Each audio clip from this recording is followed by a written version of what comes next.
Taib. Bismillahirrahmanirrahim. Assalamualaikum warahmatullahi wabarakatuh. Alhamdulillah wassalatu wassalamu ala Rasulillah.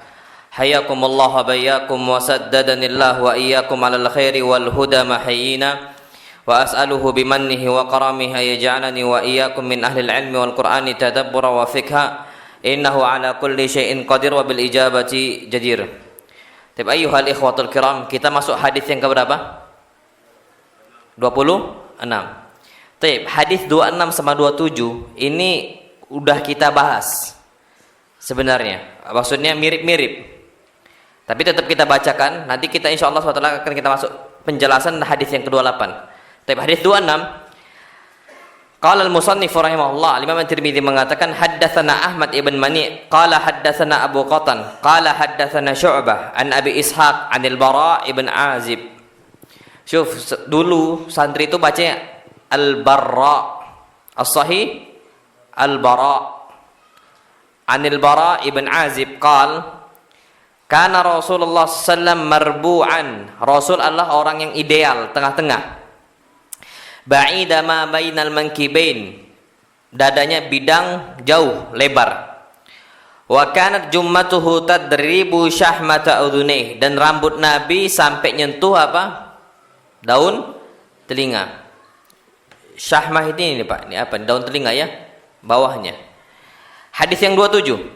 Haddatsana Muhammad ibn Bashar qala haddatsana Wahab ibn Jarir ibn Hazim qala haddatsani abi an Qatadah qala qultu li Anas kaifa sya'ru Rasulullah. Qatadah mengatakan bagaimana bentuk rambutnya Nabi kita Muhammad sallallahu alaihi wasallam. Qala lam yakun bil ja'di wala bisabti, rambut Nabi bukannya rambut yang keriting dan juga bukan lurus betul-betul lurus, tapi ikal, ada gelombang sedikit. Kana yablughu sya'ruhu syahmata udhunaih, sama juga rambut Nabi kita Muhammad SAW sampai nyentuh apa? Daun telinga. Ini sudah kita bahas. Baik, sekarang kita fokus ke 28. Al-Musannif rahimahullah mengatakan haddatsana Muhammad ibn Yahya ibn Abi Umar al-Makki qala haddatsana Sufyan ibn Uyainah an ibni Abi Najih an Mujahid an Ummi Hani binti Abi Talib. Coba Mujahid meriwayatkan dari siapa? Ummu Hani binti Abi Talib. Apa kata para ulama? Berarti laki-laki boleh menuntut ilmu, ngambil ilmu dari wanita. Tapi ketika itu zaman dahulu itu menggunakan sitar. Menggunakan apa? Sitar, hijab. Jadi nggak ada masalah sama sekali perempuan ngajar, nyampaikan hadis. Yang perawinya, yang muridnya siapa? Laki-laki. Ini seperti mana Urwah ibn Zubair ngambil dari Aisyah, ini Mujahid ngambil dari Ummu Hani, nggak ada masalah sama sekali. Tapi tidak boleh ada ikhtilat. Apa ikhtilat? Campur baur. Itu diperbolehkan dalam agama Islam, tidak ada masalah sama sekali. Dan itu sering terjadi dari zaman dahulu kala sampai zaman kita sekarang. Taib, Ummu Hani, antum ada nggak speaker ini? Oh nyala kok. Oh nah, taib. Ummu Hani mengatakan qadima Rasulullah sallallahu alaihi wasallam Makkah walahu arba' ghadair. Nabi datang ke kota Makkah dalam kondisi beliau ada 4 apa? Apa ghadair situ? Kepangan. Jadi boleh nggak ngikat rambut? Boleh. Nabi bahkan sallallahu alaihi wasallam bukan 1 ikatan, tapi berapa? 4 ikatan Nabi kita Muhammad sallallahu alaihi wasallam. Dan perhatikan Pak di sini. Hadis ini adalah hadis hasan. Hadis apa? Hasan. Baik. Pertama kita bahas Ummu Hani bintu Abi Talib. Siapa Ummu Hani? Nama aslinya siapa? Ummu Hani. Ummu Hani ini saudari kandungnya siapa? Ali bin Abi Thalib. Siapa nama aslinya? Ummu Hani ini dikenal dengan kunyah. Kalau nama itu jarang, dan bahkan para ulama berselisih pendapat siapa nama asli siapa? Ummu Hani. Ummu Hani namanya Fakhitah. Siapa? Fakhitah. Mungkin antum jarang dengar nama Fakhitah, tapi ada salah satu nama anak Ustadz kami, Ustadz Faiz, nama anaknya itu Fakhitah. Tapi dari kita tuh jarang kita dengar nama anak apa? Perempuan Fakhitah. Nah, Ummu Hani namanya Fakhitah. Itu aslinya. Dan beliau masuk Islam amal fath. Masuk Islam apa? Amal fath. Ketika Nabi kita Muhammad SAW menaklukkan kota Mekah. Pak, Masya Allah, Ali ibn Abi Thalib masuk Islam kapan? Di awal-awal Islam. Saudarinya kapan? Ketika Nabi mau meninggal di penghujung amal fath. Itu Ummu Hani baru masuk Islam. Jadi namanya hidayah nih Pak, kita nggak pernah tahu kapan datang untuk kita. Ada orang Masya Allah Ali bin Abi Thalib dari awal, dan Nabi kita Muhammad SAW ketika berdakwah dari awal sudah apa? Masuk Islam. Tapi kalau Ummu Hani belakangan dan paling ujung, dan itu nggak ada masalah sama sekali Pak, Masya Allah. Itu si Ummu Hani. Baik. Jadi Pak, disebutkan di sini Rasul kita Muhammad SAW datang ke Mekah, walahu arba' ghadair, dan beliau memiliki 4 kepangan. Apa kata Ibnu Qayyim rahimahullah di sini? Dulu Nabi kita Muhammad SAW yasdilu sya'rahu. Beliau membiarkan rambut beliau itu terurai. Jadi Pak, bukan yang dibelakangkan atau dibelah dua, enggak disampingkan kiri, enggak. Tapi dibiarkan saja, diuraikan. Disebutkan, dan bahkan Nabi kita Muhammad SAW ketika sudah beliau seperti itu kondisinya, barulah ada masanya setelahnya Nabi kita SAW jadikan belah dua. Kullu firqatin du'abah. Setiap bagian itu ada du'abah, ada ekornya. Pak, kepangan Nabi kita Muhammad SAW disebutkan ada 2 macam. Ada du'abah yang ada ekornya, ada yang satu nggak ada ekornya, diikat.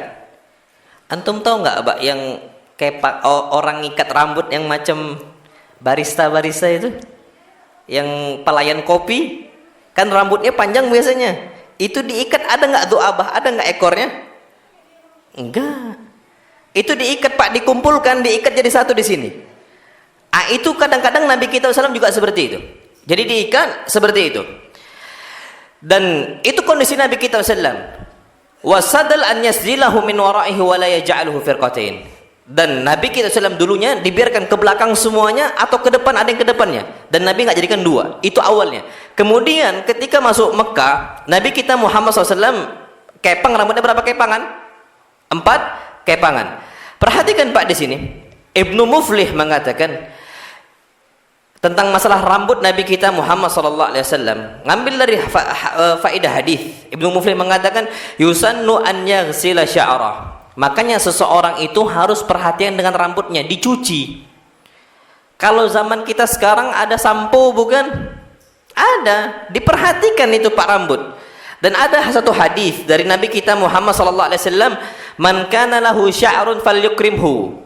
Orang yang ada rambutnya, maka hormati rambutnya. Jadi jangan dibiarkan terurai nggak jelas dan sebagainya. Wa yusarrihuhu, dan disunnahkan juga untuk disisir. Ini kata Ibnu Muflih. Wa yafrukuhu wa yaj'aluhu ar-rajul ila mankibai. Dan juga disunnahkan dia itu belah rambutnya dan dijadikan yang satu di kanan, yang satu di kiri. Ini sunnahnya. Disebutkan juga apa? Ini selama tidak kepada syuhrah. Tidak kepada apa? Syuhrah. Orang tuh merasa asing. Tapi kalau asing maka jangan. Zaman kita sekarang Pak, kalau rambut anak panjang, anak kepang 4, orang bilang ini ustadz bukan sih? Ya kan? Ini ustadz atau bukan ini? Nah, kata Ibnu Muflih, malam yakhruj ila syuhra, selama itu tidak keluar dan menuju syuhra. Syuhra ini Pak, orang yang melakukan suatu hal, orang tuh bisa picingkan mata. Baju apa ini? Ini rambut model apa ini? Ya, itu syuhrah namanya. Au naksi muru'ah, atau selama tidak menghilangkan apa? Muru'ah, marwah, wibawa. Kalau ustadz rambut panjang, dikepang Pak, diikat apalagi sampai kak barista itu. Woi, ganteng nih ustadznya kan gitu. Tapi apa muru'ahnya? Jatuh. Mungkin di sebagian tempat. Kalau zaman dulu biasa itu Pak rambut panjang. Tapi kalau zaman kita sekarang jatuh enggak itu? Jatuh. Maka apa? Maka jangan. Kasus rambut itu sama juga seperti pakaian. Cuman sekedar adat dan bukan ibadah. Itu yang perlu kita ketahui. Wallahu a'lam bishawab. Baik. Hadis yang ke-29 ini juga sama, udah kita bahas seperti hadis sebelumnya. Haddatsana Suwaid ibn Nasr qala haddatsana Abdullah bin Mubarak an Ma'mar an Thabit al-Bunani an Anas anna sya'ra sallam, bahwasanya rambut Nabi kita Muhammad SAW kana ila ansafi udhunai, sampai ke tengah apa? Telinga. Jadi ada yang sampai sini, ada yang sampai sini, ada yang sampai tengahnya. Ini berbeda-beda dengan zamannya. Na'amullah alam bisawab. Taib. Nah, hadis 30 ini hadis penting, Masya Allah. Al-Imam At-Tirmidzi mengatakan haddatsana Suwaid ibn Nasr. Berarti sama enggak jalan periwayatannya dari sebelumnya? Sama. Haddatsana Abdullah ibn Mubarak. Sama enggak? Sama. An Yunus ibn Yazid. Nah, ini baru lain. Dari Yunus ibn Yazid. An Zuhri, dari Al-Imam Az-Zuhri, qala haddatsana Ubaidullah bin Abdullah ibn Utbah an Ibni Abbas, dari Ibnu Abbas. Disebutkan dari Ibnu Abbas, anna Rasulullah SAW kana yasdilu sya'rah. Nabi SAW membiarkan rambutnya terurai, enggak diapa-apakan, Pak. Dibiarkan saja. Wa kana al-musyrikun yafrikuna ru'usahum. Nah, adapun orang-orang musyrik ketika itu di zaman Nabi, mereka membelah rambut mereka. Mereka apa? Belah tengah rambut mereka. Ini orang-orang apa? Musyrik. Wa kana ahlul kitab, tapi berbeda dengan ahlul kitab. Yasdiluna ru'usahum. Mereka ini membiarkan terurai rambutnya, enggak dibelah, dibiarkan saja. Habis mandi ya dibiarkan saja, enggak dibelah dua. Ini seperti Rasul kita Muhammad sallallahu alaihi wasallam. Pak, jadi orang musyrik di zaman Nabi ngapain? Belah rambut. Ahlul kitab apa? Biarkan terurai. Taib, siapa yang Nabi pilih? Perhatikan di sini, wa kana yuhibbu muwafaqata ahlil kitab. Nabi lebih suka untuk pas dan sesuai dengan ahlul kitab. Fima lam yu'mar fihi bi syai', selama tidak Nabi diperintahkan sesuatu hal yang menyelisih orang ahlul kitab. Antum agak asing mungkin di sini. Nanti kita sebutkan insyaallah. Kita jelaskan. Tsumma faraqa Rasulullah ra'sa. Kemudian Nabi sallallahu alaihi wasallam belah rambutnya. Awalnya Nabi biarkan seperti ahlul kitab. Habis itu Nabi sesuai dengan apa orang-orang musyrik. Nanti kita sebutkan. Perhatikan Pak di sini. Disebutkan anna Rasulullah SAW kana yasdilu sya'rah, bahwasanya Nabi kita Muhammad SAW membiarkan rambutnya terhurai. Maksudnya apa? Imam Nawawi, akhwat. Taib. Anna Rasulullah SAW kana yasdilu sya'rah. Siapa ini? Akhwat. Oh, ini majelis pasar, suk ini, Masya Allah. Taib. Ustazahnya tolong dijaga akhwat itu. Taib. Nabi kita Muhammad sallallahu alaihi wasallam disebutkan oleh Ibnu Abbas, kana yasdilu sya'rah. Nabi biarkan rambut Nabi kita Muhammad SAW terurai. Imam Nawawi mengatakan irsaluhu alal jabin. Maksudnya Nabi biarkan rambutnya itu ke dahi. Wattikhadhuhu kal qussah, dan Nabi jadikan berponi. Jadi Nabi pertama kali rambutnya itu berponi, tidak dibelah. Nabi kita Muhammad SAW enggak dibelah dua, berponi rambut Nabi kita Muhammad sallallahu alaihi wasallam. Wa kana al musyrikun, Dan orang-orang musyrik yafrukuna ru'usahum, mereka apa? Belah dua rambutnya. Tapi ahlul kitab justru apa? Membuat jadi poni. Nabi lebih suka berponi ngikuti ahlul kitab dibandingkan mengikuti orang-orang apa? Musyrikun. Apa kata Syekh Mak? Masya Allah. Lianna ahlul kitab ladaihim kitabun samawi. Kenapa Nabi lebih memilih ahlul kitab dibandingkan orang-orang musyrik? Pak, ahlul kitab itu beda sama orang musyrik. Orang musyrik ini penyembah patung, penyembah kubur, penyembah api, majusi. Itu apa ahlul kitab? Itu orang-orang apa? Musyrik. Agama Konghucu, agama Hindu, agama Buddha. Itu bukan ahlul kitab. Ahlul kitab cuma dua, Yahud sama Nasrani. Nah, Nabi kita Muhammad SAW lebih suka untuk mengikuti orang-orang apa? Ahlul kitab dibandingkan orang-orang musyrik. Kenapa? Kata Syekh Abdul Razak, li'anna ahlul kitab ladaihim kitabun samawi. Karena ahlul kitab memiliki kitab apa? Yang berasal dari langit. Maksudnya dari siapa? Allah. Taurat dan Injil. Beda Pak dengan orang-orang agama-agama musyrik yang lain. Mereka itu kitabnya dibuat oleh tangan manusia. Nggak ada Pak dari kitab dari langit. Yang dari langit cuman Alkitab, At-Taurat dan Injil. Ahlul kitab di zaman Nabi kita Muhammad sallallahu alaihi wasallam. Nah, berbeda dengan orang-orang musyrik kata beliau, itu datang dan tumbuh dari apa? Pemikiran manusia. Maka yang wajar Nabi lebih memilih apa? Ahlul kitab. Macam kayak gini, Pak. Sesembelihan makanan. Orang musyrik boleh nggak kita makan sembelihan mereka? Nggak boleh. Orang nyembah patung, nyembah apa? Orang nyembah api dan sebagainya, nggak boleh kita makan sembelihan mereka. Tapi sekarang orang Yahudi nyembelih kambing, boleh nggak kita makan? Boleh. Wa ta'amul ladzina utul kitab halal lakum wa ta'amukum halal lahum.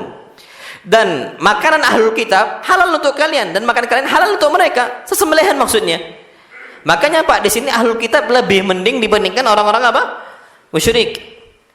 Dan kita perlu tahu Pak, di zaman Nabi kita Muhammad SAW, orang-orang yang menisbatkan diri mereka kepada agama Nasrani dan juga agama Yahudi, disebutkan haula'i mutamassikuna bi baqaya min syara'i'ir rusul. Mereka ini berpegang teguh dengan syariat apa?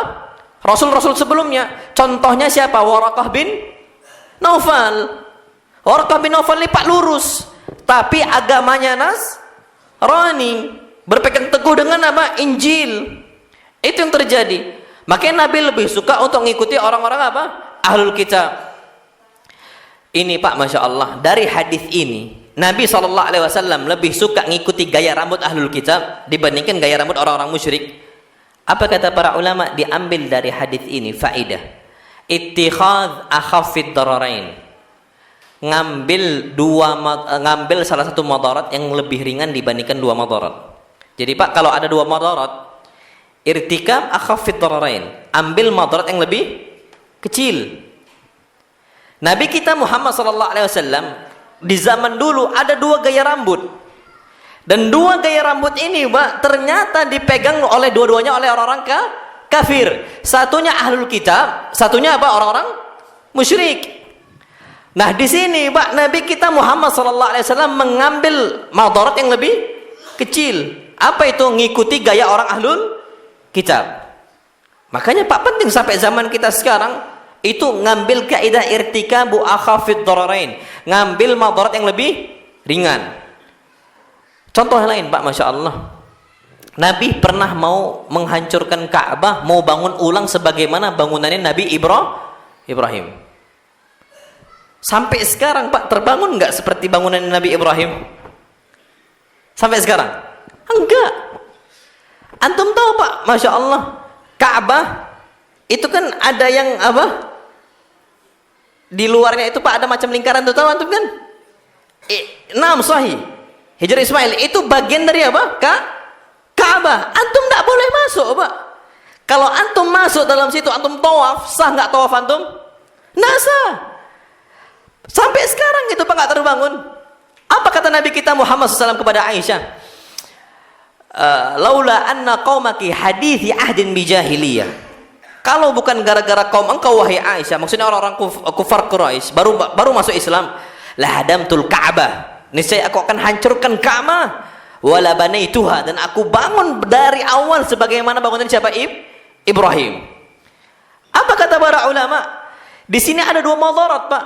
Membiarkan Ka'bah seperti itu madarat. Karena terkurangin itu, Pak. Karena ada bagian Ka'bah yang tidak dibangun. Madarat bukan itu? Madarat. Banyak orang, Pak, nggak tahu kalau itu bagian dari Ka'bah. Banyak bukan sampai zaman sekarang? Banyak. Madarat bukan itu? Madarat. Tapi Nabi SAW memilih madarat untuk didiamkan saja. Dibandingkan kalau dihancurkan, dibangun baru, Pak. Madaratnya besar. Kenapa? Nyawa Nabi kena. Karena orang-orang jahiliyah, kufar Quraisy, mereka ngagungkan Ka'bah. Besar bagi mereka, Pak. Antum tahu kisah Ashabul Fil? Abraha yang mau menghancurkan apa? Ka'bah. Mereka ini, Pak, jaga Ka'bah, mereka hormati Ka'bah dan sebagainya. Dan bahkan orang-orang Arab jahiliyah benci dengan apa? Abraha yang membangun apa? Gereja yang besar. Itu saking keselnya orang-orang Arab jahiliyah, dikencingi, dikotori, Pak. Jadi pup ditaruh di situ. Marah Pak Abraha. Kenapa orang-orang jahiliyah lakukan seperti itu, Pak? Orang-orang Arab jahiliyah karena cemburu dengan apa? Abraha bangun apa? Gereja, tandingan untuk apa, Kak?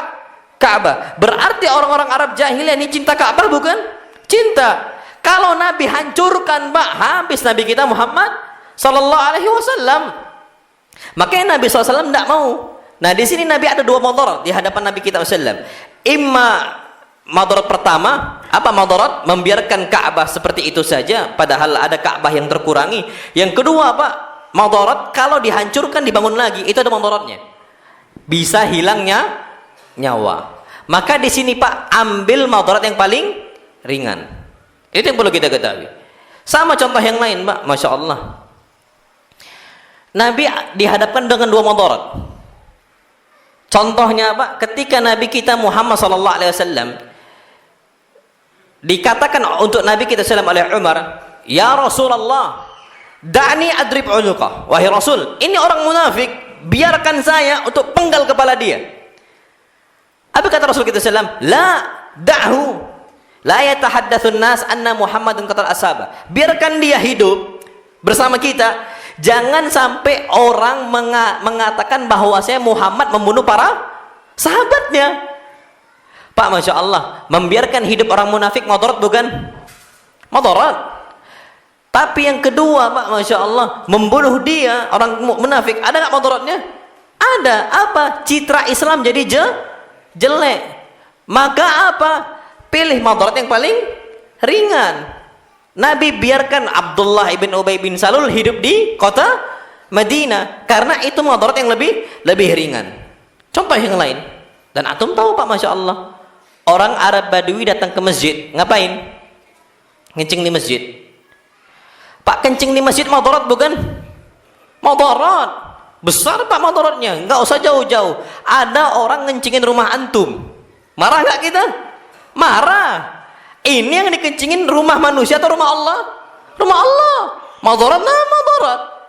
Tapi Pak, Nabi membiarkan madarat terjadi. Kenapa? Karena madarat itu yang paling ringan dibandingkan madarat-madarat yang lain. Jadi ketika itu Nabi dihadapkan dengan dua madarat. Madarat apa itu? Melarang orang Arab Badui untuk kencing. Yang kedua, Pak, Masya Allah, membiarkan orang Arab Badui apa? Kencing. Dua-dua ini apa? Madarat. Melarangnya madarat, membiarkan juga apa? Madarat. Tapi kalau dilarangnya orang Arab Badui kencing, lagi kencing dia seperti itu, langsung dilarang, Pak, dimarahin dan sebagainya, madaratnya banyak. Satu, dia bisa sakit. Kita kencing tiba-tiba di stop, sakit nggak tubuh kita? Sakit. Yang kedua, Pak, madaratnya kalau dia dihalangi, dimarahin dan sebagainya, akan lari. Kalau lari tambah kotor. Yang ketiga, zaman dulu, Pak, pakaian itu cuman pakai jubah. Lagi kencing, Pak, Masya Allah, tiba-tiba di demo, dia angkat jubahnya, lari dia. Nampak nggak auratnya? Nampak. Banyak madarat di situ. Makanya Nabi biarkan untuk dia kencing madarat, nah madarat. Tapi Nabi biarkan. Nah, di sini juga sama rambut Nabi kita Muhammad SAW. Karena di zaman dulu ada dua model rambut. Pertama, dibiarkan rambutnya diuraikan berponi. Kemudian yang kedua apa? Dibelah. Nabi pilih apa? Untuk dibiarkan berponi. Kenapa berponi? Karena orang-orang yang ahlul kitab berponi, orang-orang musyrik apa? dibelah rambutnya. Masya Allah, Pak. Tapi ingat di sini, kalau ada satu madarat yang mau nggak mau kita terpaksa untuk kerjakan gara-gara darurat, itu kita perlu tahu bahwasanya yang namanya darurat itu tuqaddar biqadariha, diambil sesuai kadarnya, dan juga diambil madarat yang paling kecil. Makanya Anda sering sampaikan, Pak, di beberapa kajian, orang semisal lagi di hutan mau mati karena nggak makan, di sana ada bangkai rusa satu, madarat bukan itu kalau dimakan? Madarat. Yang kedua ada babi, madarat bukan? Madarat. Babinya masih hidup, rusanya udah mati tanpa disembelih. Antum pilih mana? Pilih rusa yang sudah mati tanpa disembelih atau babi yang masih hidup? Rusa yang sudah mati tanpa disembelih apa hukumnya? Haram. Babi haram. Antum pilih mana? Rusa atau babi? Kenapa rusa?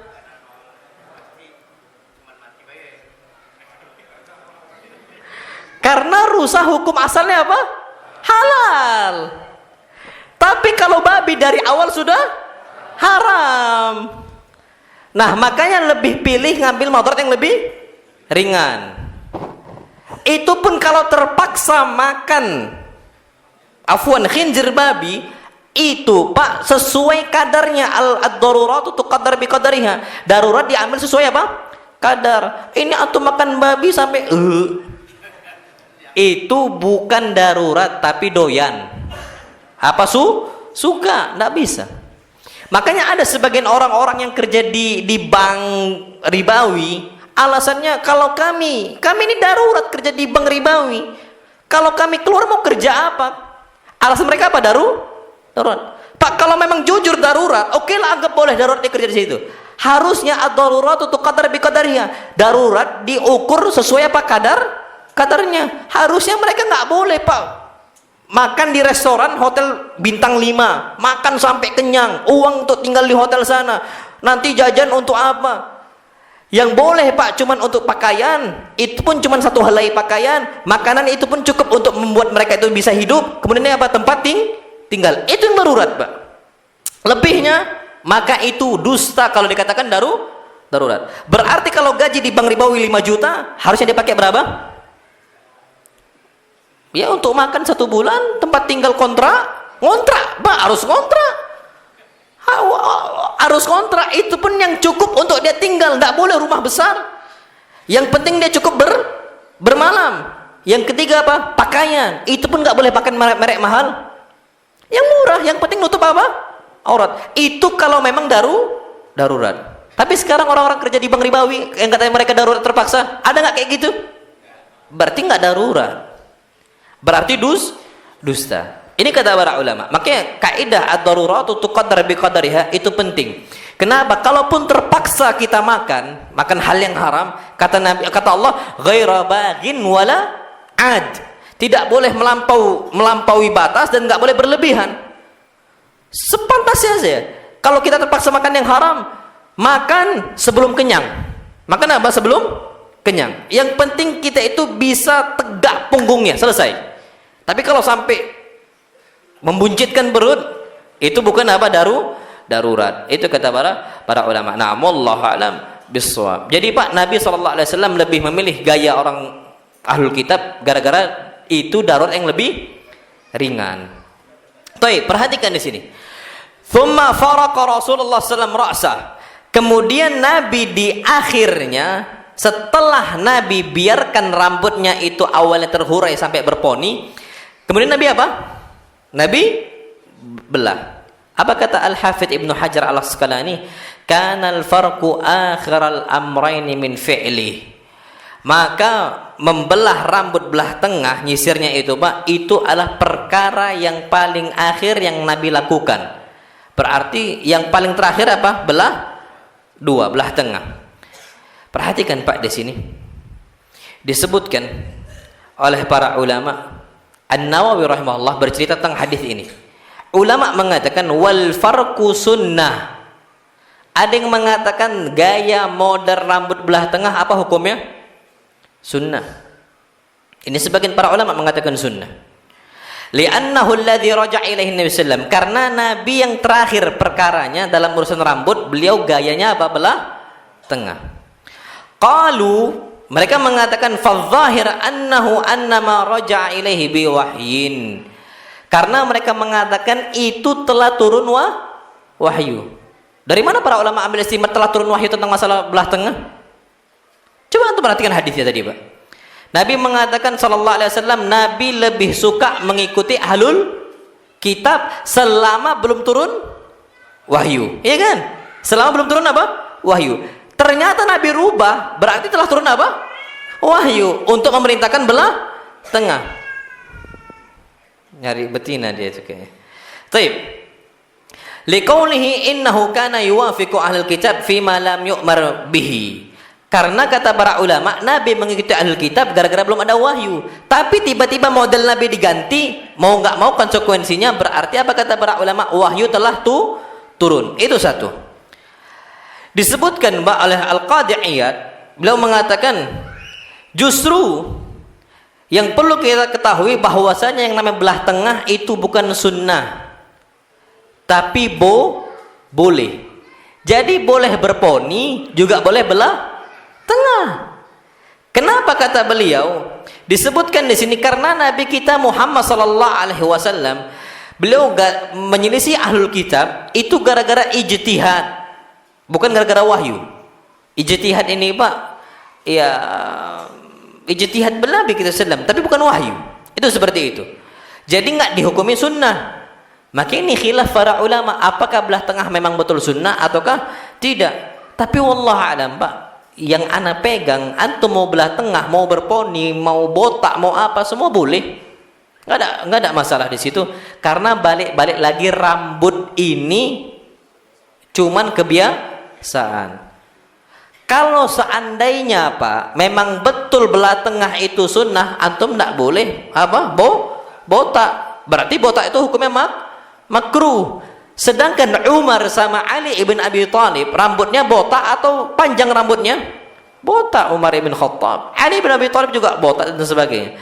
Berarti, Pak, harusnya kalau memang Ali tahu bahwasanya punya rambut itu sunnah, harusnya apa? Belah tengah. Udah, kenapa dibotakin? Karena apa? Orang mau belah tengah kalau nggak ada rambut nggak bisa, kan gitu. Tapi ternyata botak, berarti nggak disunnahkan oleh Nabi kita Muhammad SAW. Nah, tapi kondisinya kalau ada rambutnya, maka silahkan belah tengah. Tapi, Pak, kalau anak belah tengah, pakai peci, lepek dia itu lucu kalau ya kan? Kita pakai peci, Pak, bukan peci yang ini, peci yang macam itu, nah, yang bulat. Peci bulat itu kadang-kadang lepek, Pak, jadi kayak cecep dia. Yang pakai anak nggak suka, Pak, biasanya nggak suka, anak kesampingkan aja. Nah, itu jadi bukan harus belah tengah, enggak. Ini kata para ulama. Wallahu alam bissawab. Perhatikan, Pak, sekarang. Terus apa hukum istilahnya meniru ahlul kitab? Karena Nabi terjadi dan bahkan terbukti beliau niru ahlul kitab. Apa hukumnya? Al-Qadhi Iyad di sini mengatakan, Pak, bahwasanya Nabi pertama kali lakukan itu istilafan lahum fi awalil Islam.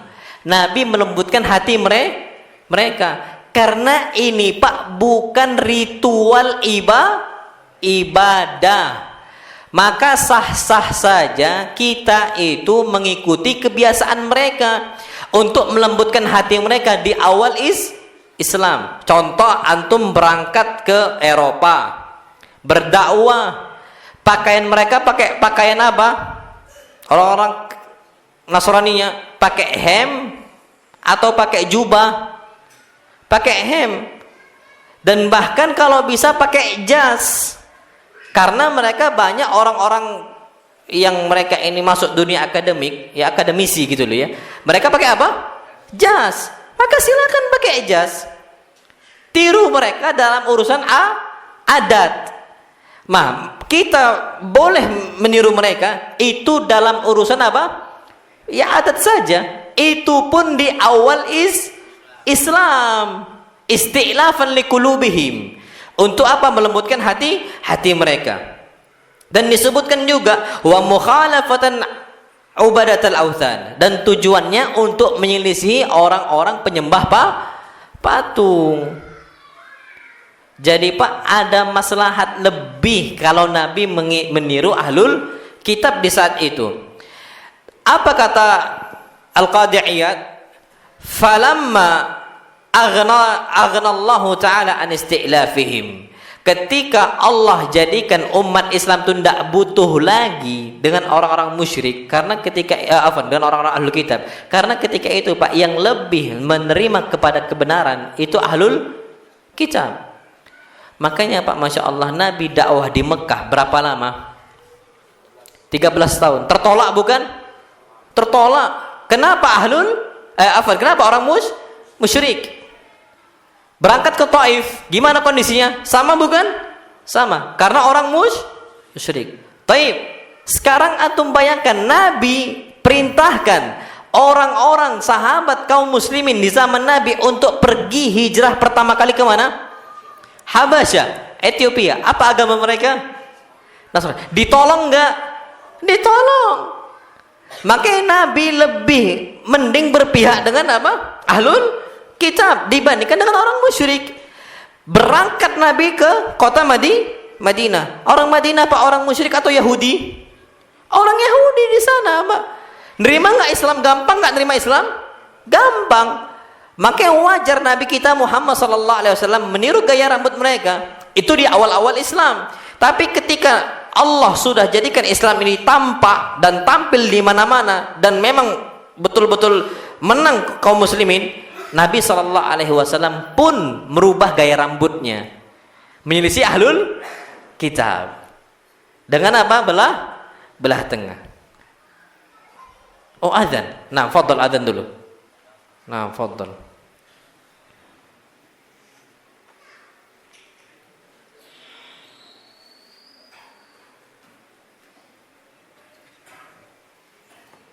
Allah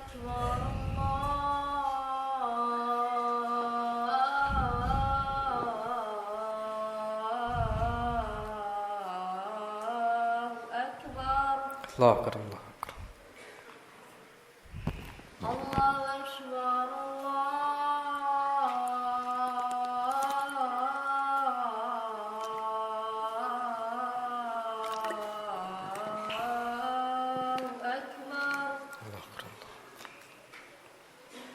Asyhadu an la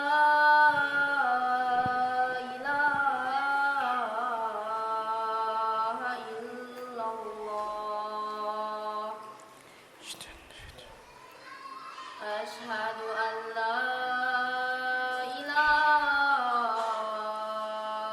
illallah.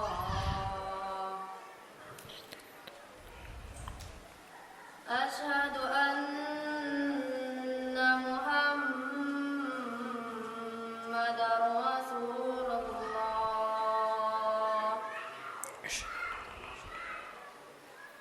Asyhadu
Baik.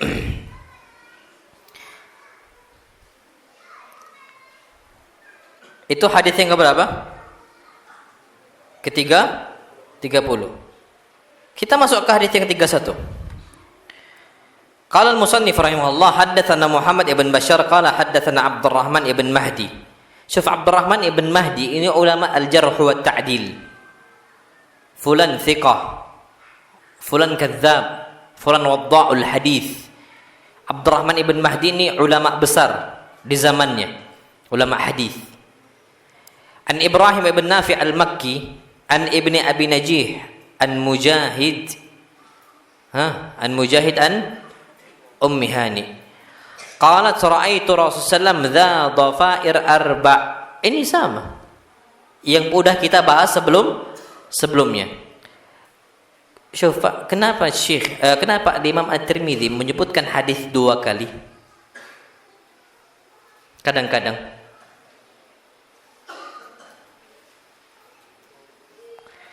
karena Pak, kalau hadis ini dhaif dari satu jalan dan dhaif dari jalan yang lain, digabungkan jadi apa?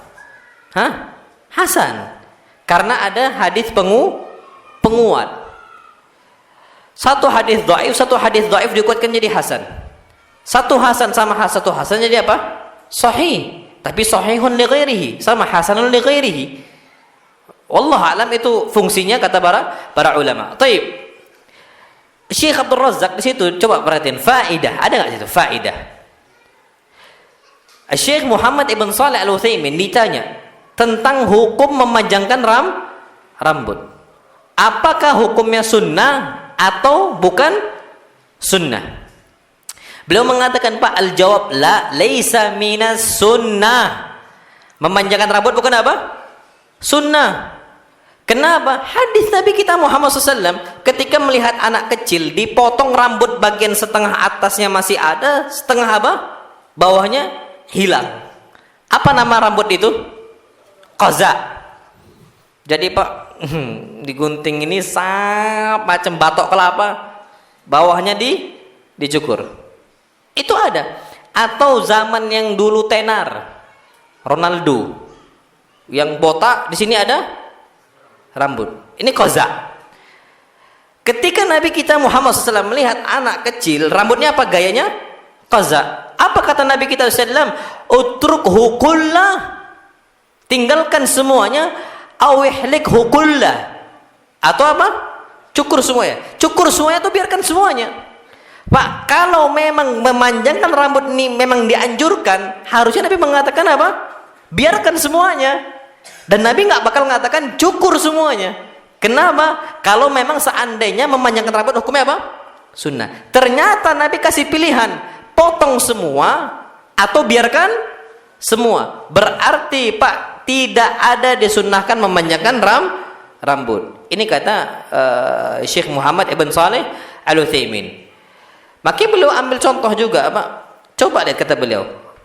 Disebutkan awal ma nadhkur minal ulama. Pertama yang kita sebutkan dari ulama kata beliau. Seperti siapa? Syekhuna Abdurrahman bin Sa'di. Syekh siapa? Abdurrahman bin Sa'di. Yang kedua siapa? Syekhuna Abdul Aziz bin Baz. Ini Pak, dua guru besar Syekh Muhammad ibn Shalih Al-Utsaimin. Wallahu a'lam, Pak, yang menjadi guru pertama Syekh Muhammad ibn Shalih Al-Utsaimin, Syekh Abdurrahman As-Sa'di. Baru yang kedua Syekh siapa? Bin Baz.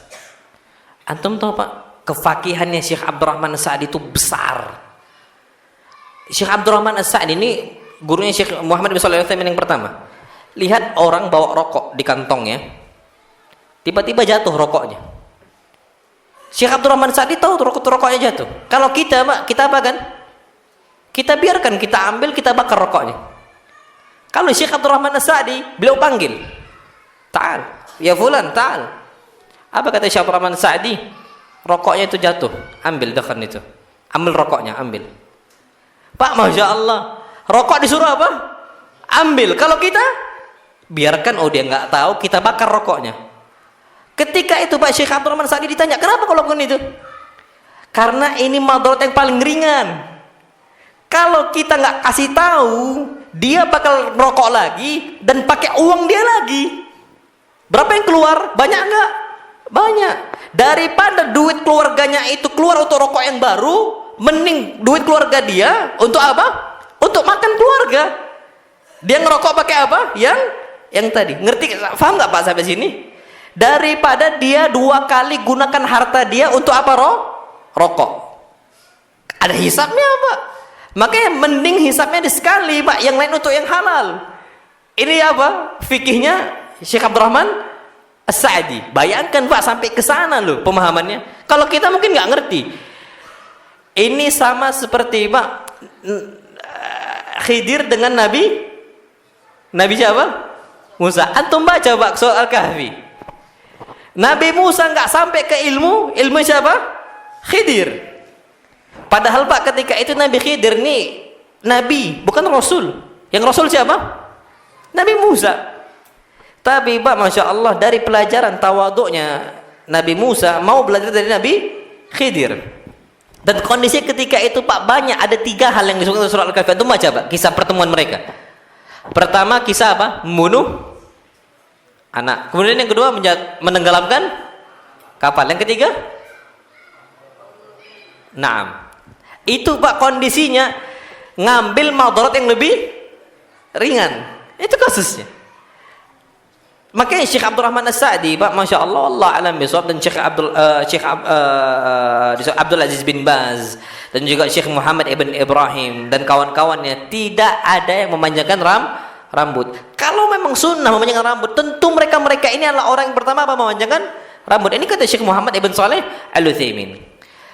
Pun Pak Masya Allah ada tambahan dari Syekh Abdul Razak di buku itu, di paragraf baru. Coba antum lihat. Lakin yajibu an yuhadzar asyaddal hadar. Perlu kita wanti-wanti umat dengan wanti-wanti yang dahsyat. Minat tasyabbuhi bil kufar wan nisa, dari niru orang-orang kafir dan para wanita. Karena sekarang kondisinya Pak, yang rambut panjang 2 golongan manusia. Ima orang kafir, orang fasik, atau orang apa? Perempuan. Maka jangan kita panjangkan rambut. Ini kata beliau. Dan Nabi kita Muhammad sallallahu alaihi wasallam pernah bersabda, "Man tasyabbaha biqaumin fahuwa minhum." Siapa yang niru sebuah kaum, maka dia termasuk bagian kaum tersebut. Maka jangan, apalagi Pak ada ancaman laknat dari Allah untuk laki-laki yang niru para wanita. La'ana Rasulullah sallallahu alaihi wasallam al-mutasyabbihina minar rijali bin nisa. Rasul melaknat laki-laki yang apa? Al-mutasyabbihin, niru para wanita. Dan bayangkan Pak Masya Allah, kata Syekh Abdul Razak di sini. Wa ma'ahada fa ba'du syabab qad yurabbi sya'rahu wa yutiluhu. Sebagian para pemuda zaman sekarang, sebagian mereka apa? Merawat rambutnya dipanjangkan. Wa yakunu fi tasrihi lahu mithlul mar'ah tamaman. Ketika dia nyisir rambut itu persis kayak perempuan. Persis kayak apa? Perempuan. Wah, Pak Masya Allah. Anak ada dakwah di satu tempat. Ada salah satu ustadz rambutnya panjang, pakai bendo. Ustadz katanya, tapi masih muda. Anak ngomong, ini kalau terjadi di lembagaan anak keluarin ini. Anak ngomong jelas Pak. Kenapa orang pakai bendo sekarang? 2 kemungkinannya, perempuan atau apa? Nabi ada nggak pakai bendo? Nggak pernah. Masa ya bahwa kita pakai bendo Pak? Makanya sampai disebutkan di sini wa tasrihu lahu mithlul mar'ah tamaman. Dia nyisir itu Pak persis kayak apa? Wanita persis. Wa rubbama ista'ara ba'da adawati ukhtihi. Terkadang dia pinjam peralatan make up saudarinya. Sisirnya pakai sisir wanita, alat-alatnya pakai alat-alat wanita, sampai pakai masikat lisyar, mask. Antum tahu mask? Masker rambut, masker wajah, hand body. Ya udah anak sebutkan berkali-kali kan. Al-mask. Laki-laki untuk apa pakai masker? Masker bukan masker nutup ini loh ya. Masker yang apa? Yang untuk wajah, untuk rambut dan sebagainya, yang krim siang, krim malam. Alhamdulillah nggak ada krim sore. Makin banyak aneh-aneh aja sekarang. Fayakunu mithlu ukhtihi tamaman, bahkan sampai persis kayak saudaranya persis. Antum tahu Pak, dulu lipstick biar sama laki-laki kayak perempuan, lip gloss. Lip gloss masih mending kalau warna tak ada. Lip gloss warna apa? Hah? Warna merah. Ya Masya Allah. Itu ada Pak. La siyama annahu yahlik lihyatahu tamaman. Apalagi kondisi rambutnya panjang, pakai lip gloss, pakai masker muka, tiap hari perawatan wajah. Terus apa? Nyukur jenggot. Habis Pak laki-lakinya. Jantannya itu dipertaruhkan di situ. Habis jenggotnya nggak ada sama sekali. Wa yasta'iru min ukhtihi aidan al-asya' allati tusfi ala khaddihi naw'an min al-humrah. Bahkan dia pakai sesuatu hal pinjam dari saudarinya apa? Antum tahu yang untuk buat merah-merah nih Pak? Bedak yang apa namanya? Anda enggak tahu macam-macam itu. Ah? Iya. Bukan untuk pipi yang biar ada humrah, ada merah-merah. Kan ada kan antum? Ah itu dipakai sama dia. Wa ba'duhum rubbama tashabbaha bil kufar fi qasati syar' aw launi. Syuf. Dan sebagian orang meniru orang-orang kafir dalam potong rambut dan warna rambut. Enggak boleh, Pak. Kata Syekh di sini, enggak boleh kita niru orang-orang kafir model rambut. Kan udah ada Islam sekarang. Udah normal saja. Enggak usah rambutnya apa? Mohawk. Terus apa lagi? Dulu anak tuh banyak tahu apa? Iya.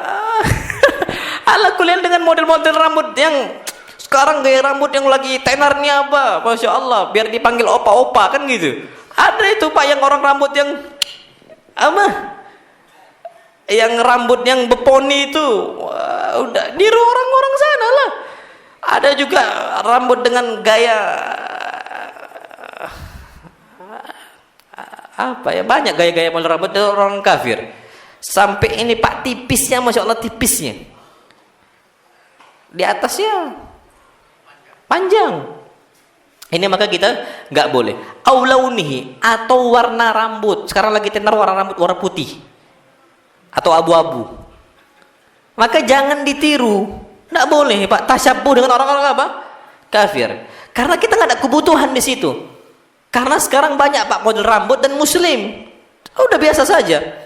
Wa hadhihi musibatun adimah, dan ini musibah besar. Wa rubbama ghalata ba'du haula, dan sebagian orang mereka berlebihan. Mereka mengatakan tawfiru sya'ri sunnah, melebatkan rambut hukumnya sunnah, tapi mereka malas salat wajib. Itu ada itu Pak. Ya nas'alullah as-salamata wal afiyah. Makanya anak itu mungkin Pak peraturan ini akan terus ada, santri itu harus botak. Anda mau Pak santrian ustadz aja kalau rambut panjang. Kalau zamannya oke lah faddal Pak. Itu pun kalau rambut panjang faddal. Tapi jangan niru-niru orang kafir pakai bando, pakai apa. Anda nggak tahu kok tiba-tiba muncul kayak gitu lah. Kaget Anda itu Pak. Makanya anak ajarkan ke anak-anak, nggak boleh, hati-hati kan kayak gitu. Itu pelajaran yang harus kita ajarkan Pak untuk umat. Nggak usah yang aneh-aneh. Biasanya Pak anak muda itu suka yang apa? Suka nyoba-nyoba gitu loh. Dicoba ini pakai gaya itu. Akhirnya malah merusak apa? Merusak dia. Nggak jadi fokus belajar. Namullah a'lam bishawab. Baik. Kita masuk ke bab yang baru. Babu maja'a fi tarajjuri Rasulullah sallallahu, bab tentang bagaimana Nabi menyisir rambut. Disebutkan Pak di sini. Aqad al-musannif hadhihi tarjamah li bayani ma yata'allaq bi tarajjuli Nabi sallallahu. Beliau membuat bab di sini Pak untuk menceritakan bagaimana gaya sisir rambut Nabi kita Muhammad sallallahu alaihi wasallam. Dan nyisir rambut itu Pak, kata beliau disisir wa tandzifuhu, dibersihkan. Jadi usahakan jangan sampai rambut kita kalau panjang itu nggak bersih. Biasanya orang rambut panjang itu ada apa? Kulit kepala itu Pak apa? Ketombe, sahih, ketombe. Kalau antum berpeci, Pak, ana dulu gini, ana baru tahu Pak, masya Allah. Kalau rambut antum panjang berpeci, kan kita biasanya wudhu Pak langsung pakai peci basah, ketombe nggak? Ketombe. Antum pakai sampo, Anda nggak promosi ya, antum cari sampo hijab dengan berbagai merek. Anda sampai sekarang kayak gitu Pak. Kenapa? Kalau udah wudhu karena rambut Anda ya panjang, itu Pak kalau pakai peci dari sejak dulu itu ketombe. Hatta Anda pakai zaitun pun tetap kayak gitu. Anda baru tahu dari sepupu Anda pakai apa? Sampo hijab. Anda pakai nggak ada Pak, nggak ada ketombe sama sekali. Nah kalau antum mau dibersihkan kayak gitu, rambutnya agak panjang silahkan. Tapi dijaga dan rambut harus apa? Bersih. Wal inayatu bihi. Dan kalau rambut kita panjang, kita perhatikan rambut itu perlu dirawat dan sebagainya. Hadis Nabi jelas tadi Pak, man kana lahu sya'run falyukrimhu. Orang yang rambutnya panjang maka apa? Dirawat, dihormati. Baik, beliau mengatakan Pak di sini, falisa haluhu kaman hammuhu sya'ruhu fayaqdi fi tasrihi wa islahi awqatan tawilah. Tapi ketika Nabi sisir rambut, syuf Pak, apa kata Syekh Abdul Razak Al-Badr?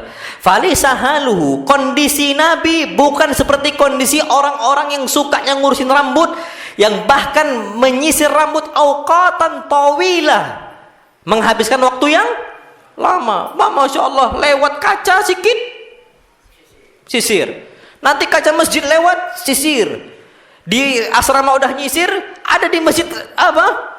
Di tempat wudhu kaca lagi, cincir lagi. Alhamdulillah pecah itu. Siapa yang pecahin? Nggak tahu Anda.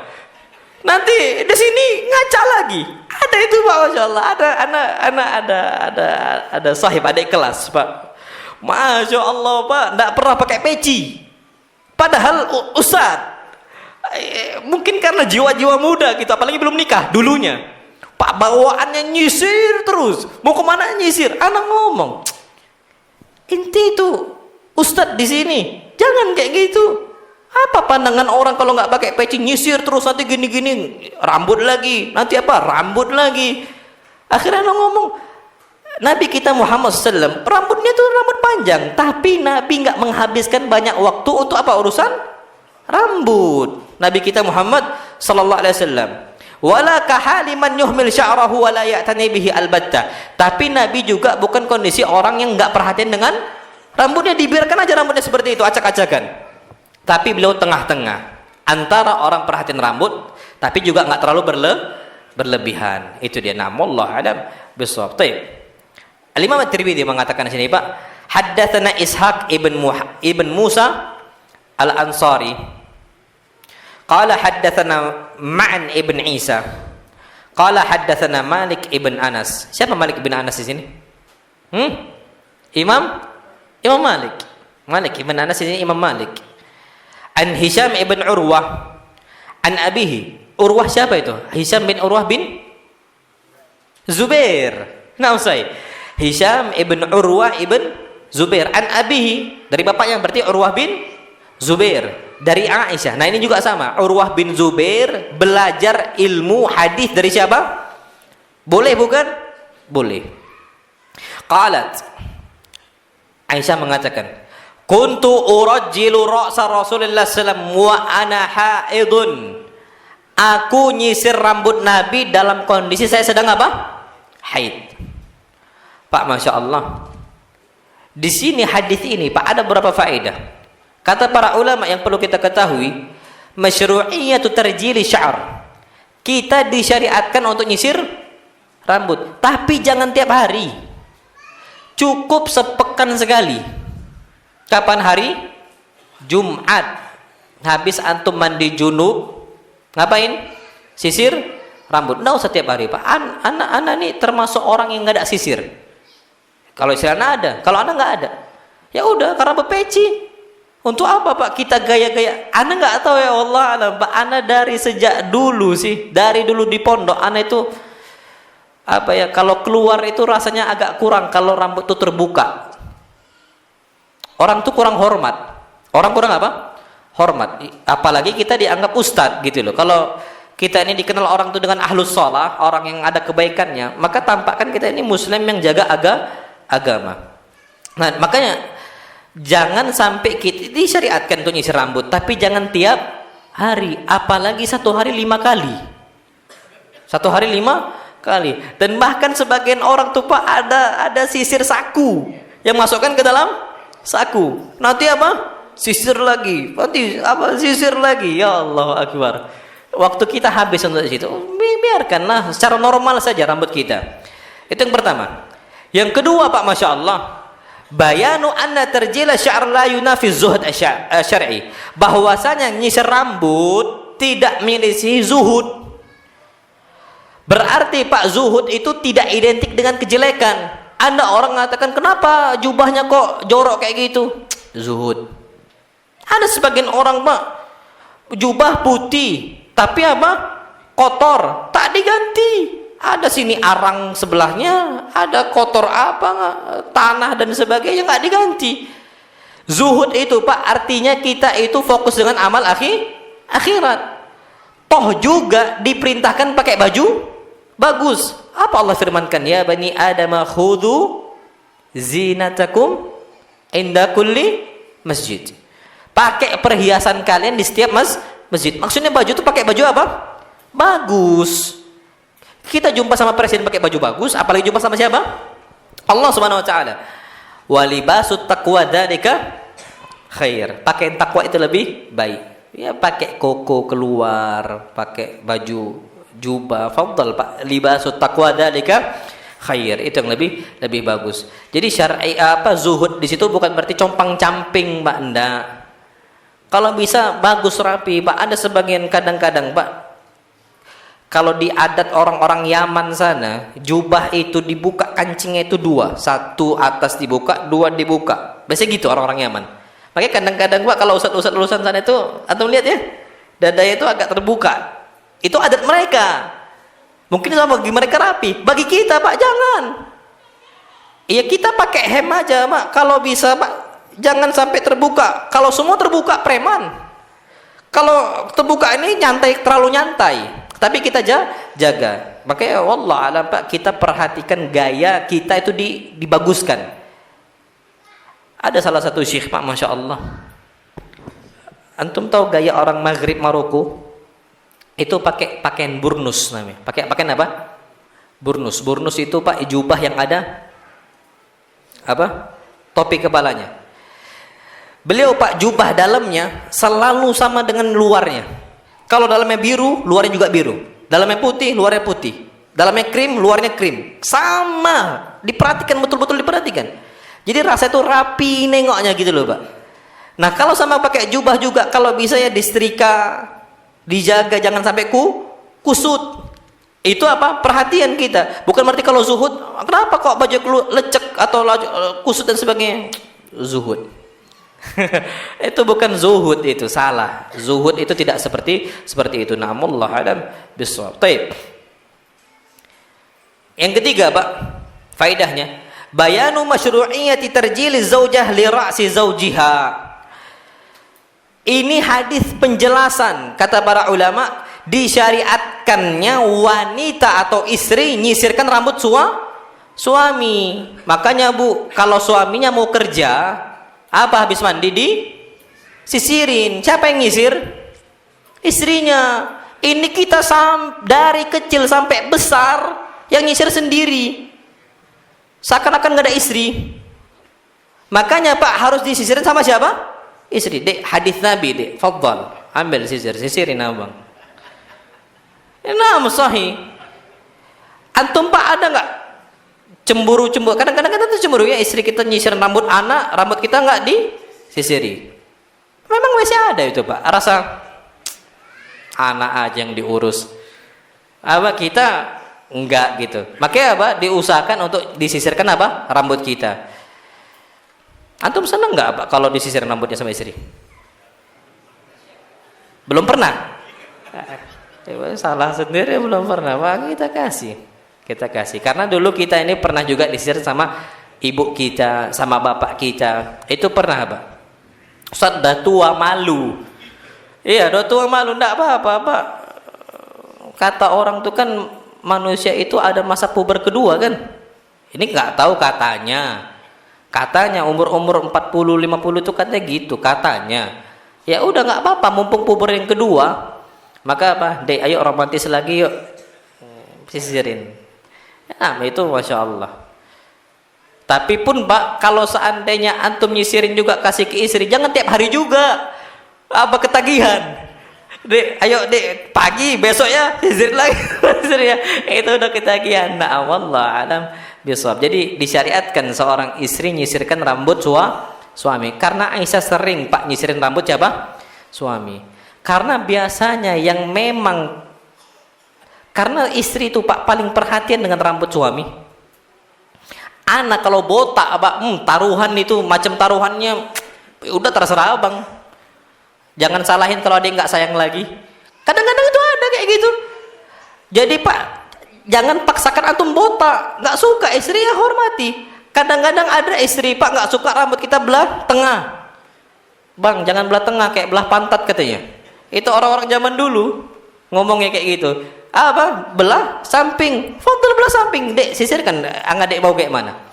Itu dia apa?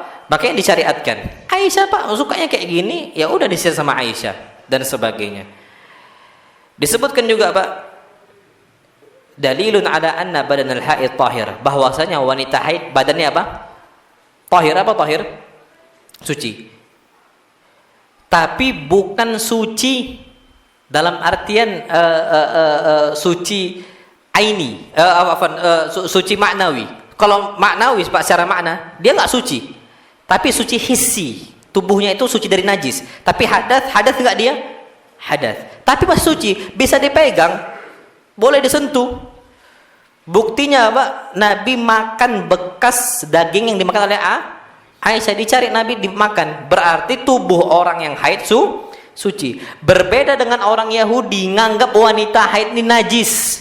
Padahal yang najis cuma darah. Tapi dianggap semua tubuhnya itu najis. Makanya orang-orang Yahudi Pak, kapan istrinya haid dikeluarkan dari rumah, dijauhkan. Islam tengah-tengah. Islam menganggap dia itu suci, tapi nggak boleh digaulin ketika masa haid. Makanya Allah Subhanahu wa taala berfirman, "Wa yas'alunaka 'anil mahid." Orang-orang kaum engkau bertanya kepada engkau wahai Muhammad tentang haid, masalah haid. Qul huwa adza. Katakanlah haid itu gangguan. Fa'tazilun nisaa fil mahid. Maka engkau itu harus menyendiri dari wanita ketika haid. Maksudnya Pak, jangan disetubuhi. Menyendiri itu jangan disetubuhi. Nah di sini Pak, apa kata Allah? Fa idza tatahharna fa'tuhunna min haitsu amarakumullah. Kalau dia sudah suci, maka apa? Silakan gauli. Pak, Masya Allah, anak ada sedikit faedah Pak. Allah berfirman, fa idza tatahharna fa'tuhunna min haitsu amarakumullah. Kalau wanita sudah suci, maka silakan apa? Gauli. Ada sebagian orang salah paham dalam ayat ini. Mereka mengatakan wanita haid ketika sudah suci boleh untuk digaulin walaupun belum mandi. Ada nggak orang mengatakan orang awam seperti itu? Ada. Karena mereka itu mengambil dari terjemahan ayat. Kalau antum buka terjemahan ayat Pak, coba antum buka ayat itu. Anda nggak tahu ya kalau yang sekarang, kalau yang apa? Kalau yang ada di Al-Quran itu terjemahan apa? Coba lihat antum buka.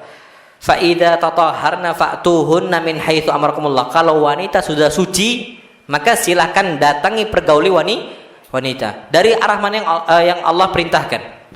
Pak di sini Pak, tatahharna. Allah mengatakan tatahharna bukan tahurna. Beda artinya. Kalau tahurna suci. Tapi kalau tatahharna mandi bersuci. Tatahhara ya tatahharu itu artinya apa? Bersuci. Tapi kalau tahura ya tahuru suci.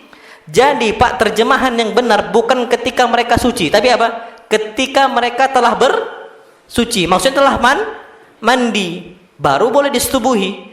Min haitsu amarakumullah. Dari arah mana yang kalian suka, yang Allah perintahkan. Boleh nggak pergauli? Nah, nggak usah. Nanti kita yang lain. Taib. Jadi Pak, ala kulli hal, di sini kita diperbolehkan untuk apa? Untuk berinteraksi dengan wanita yang sudah haid. Nggak ada masalah sama sekali, nggak usah dijauhin, nggak usah diapain. Makan berdua, satu nampan. Kalau bisa makan, minum dari gelas bekas dia dan sebagainya, ini diperbolehkan. Makanya di sini disebutkan, Pak, masya Allah, wa an najismal haid laisa binajis. Tubuhnya orang yang wanita haid bukan apa najis. Kata Syekh Abdul Razak Al-Badr, wallahu a'lam bissawab. Baik. Insyaallah subhanahu wa ta'ala, Pak, kita lanjutkan pada hadis berikutnya tentang pakai minyak rambut. InsyaAllah pada pertemuan berikutnya. Fadhal, kalau ada pertanyaan silakan.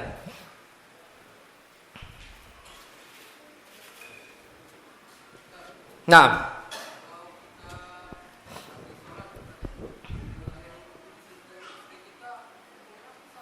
kalau kita habis sholat,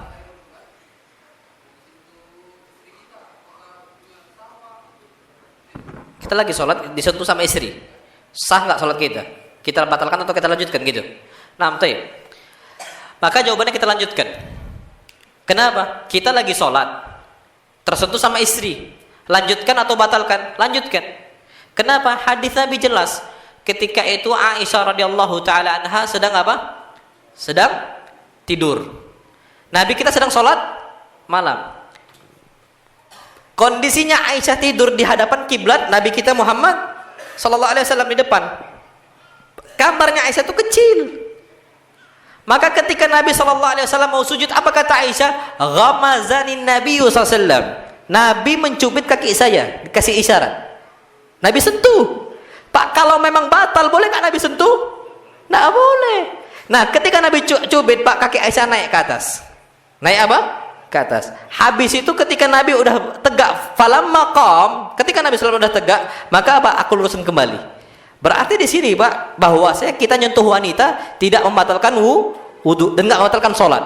Hadis yang lain banyak. Nabi bermalam di rumahnya Aisyah. Tiba-tiba Nabi menghilang. Tiba-tiba Nabi apa? Menghilang. Apa kata Aisyah radhiyallahu taala anha? Aku pun keluar. Ketika itu, Pak, belum ada lampu, belum ada pencahayaan lampu kita seperti ini, listrik belum ada, tapi pakai apa? Api. Ketika itu Aisyah keluar nyari Nabi kita sallam. Takutnya ke rumah istri Nabi yang lain, padahal jatahnya siapa? Aisyah.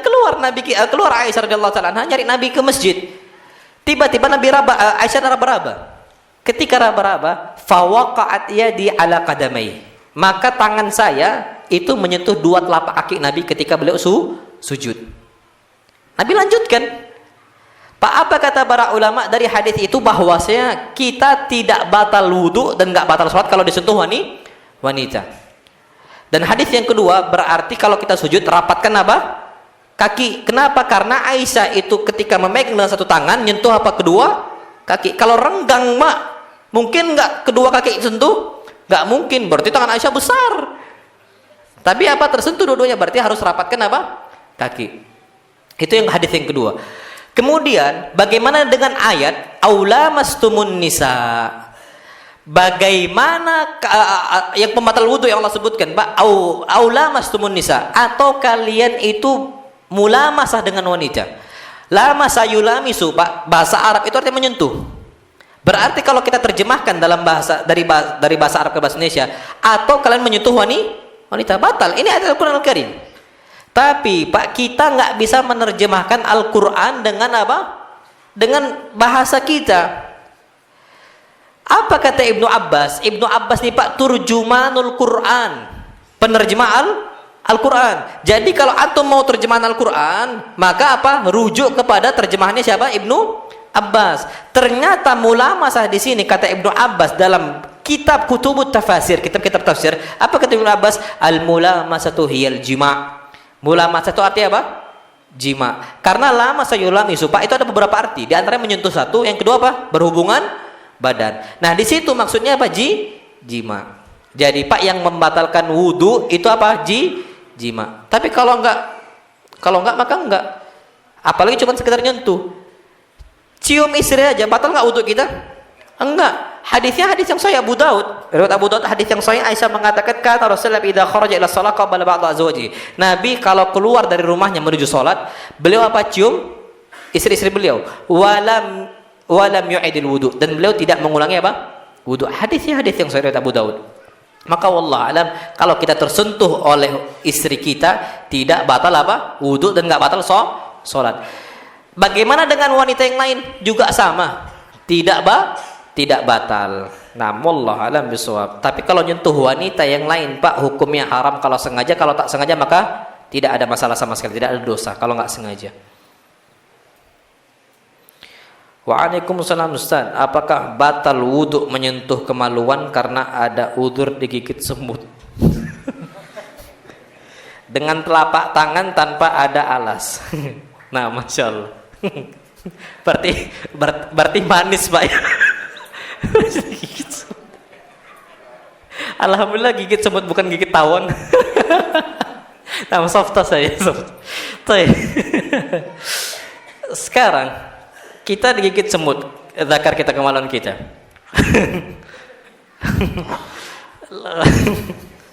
Lagi sholat tanpa ada alas, berarti Pak kita masukkan tangannya kan? Batal nggak sholatnya? Pak perhatikan, kalau itu mengganggu kekhusyuan batal. Kalau nggak ganggu kekhusyuan nggak batal. Lah kok bisa nggak batal? Memang betul ada satu hadis. Nabi kita Muhammad SAW bersabda, hadis yang sahih. Man massa dzakarahu falyatawadda. Siapa yang menyentuh kemaluannya maka apa? Wudulah. Dari hadis ini, Pak, berarti orang nyentuh kemaluan batal nggak wudunya? Batal. Karena perintah Nabi, man massa dzakarahu falyatawadda. Siapa yang menyentuh zakarnya maka apa? Wudulah dia. Berarti batal wudunya. Ternyata ada hadis sahih yang lain, sama-sama sahih hadis ini, Pak. Nabi ditanya, ya Rasulullah, wahai Rasul kita Muhammad, bagaimana kondisi seorang nyentuh tangannya kemaluannya? Apa jawaban Rasul? In huwa illa bid'atun minka. Kemaluan engkau itu seperti anggota tubuh engkau yang lain. Sama statusnya, Pak. Antum nyentuh pipi, batal nggak wudunya? Batal nggak antum nyentuh pipi? Enggak. Jidat? Enggak. Dada? Enggak. Apa kata Nabi? In huwa illa bid'atun minka. Loh, ini dua hadis ini, Pak, sama-sama sahih loh hadisnya. Tapi maknanya kontradiksi bukan? Kontradiksi bukan? Bertentangan bukan? Bertentangan. Terus gimana antum memahami hadis ini, Pak?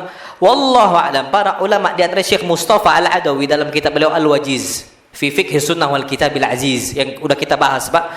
Beliau mengatakan bahwasanya batal wudu kalau seandainya nyentuh dengan syahwat. Ada syahwatnya batal wudunya. Tapi kalau nggak ada syahwat maka tidak batal. Wallahu alam bisawab. Itu para ulama memahami hadis ketika kontradiksi terjadi masalah apa? Menyentuh kemaluan. Jadi kalau orang digigit semut, insya Allah nggak ada syahwat. Kenapa? Lagi sakit dia. Apalagi lagi sholat nggak mikirkan ke sana. Yang penting terhindar dari gigitan semut. Gitu saja. Oke, insya Allah. Tapi kalau bisa, ya jangan masukkan, kan jorok. Tapi pakai sentuh ya, Pak. Alas itu kan ada celana, jangan dimasukkan. Kenapa? Itu lebih bagus, lebih selamat. Nah, Allah alam bisawab. Jadi seperti itu jawabannya. Fadhil yang lain kalau ada.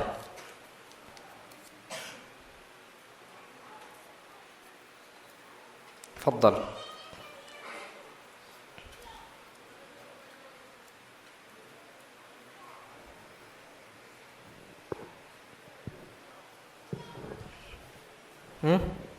Ada? Kalau nggak ada kita cukup sampai sini, insyaallah subhanahu wa taala. Kita lanjutkan pada pertemuan berikutnya. Kurang lebihnya namun maaf. Wassallallahu ala nabiyina Muhammad. Subhanakallahumma wa bihamdik asyhadu an la ilaha illa anta astaghfiruka wa atubu ilaik. Assalamualaikum warahmatullahi wabarakatuh.